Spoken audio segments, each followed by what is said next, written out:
เพื่อนราคาได้นะพ่อเพื่อนเพื่อนราคาได้ละเพื่อนราคาเก๋มันได้หรอเพื่อนเก๋มันได้ด้วยโอ้เพื่อนมันราคาด้วยโอ้ก็คอยเด้อก็ด้วย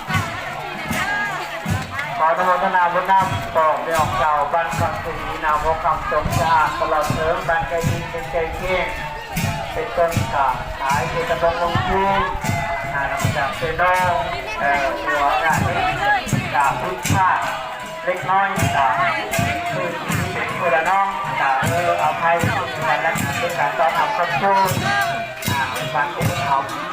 พระนำโฆษณาฐานของชาวบ้านคำศรีแต่ทุกคนบางครั้งบางอย่าง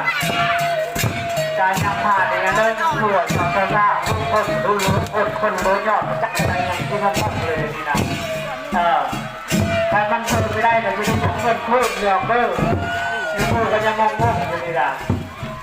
เกิดเจ็บครบจะไปไหนก็เลยกับตัวยังเหลือยังงงเลยเขาอันนั้นคือ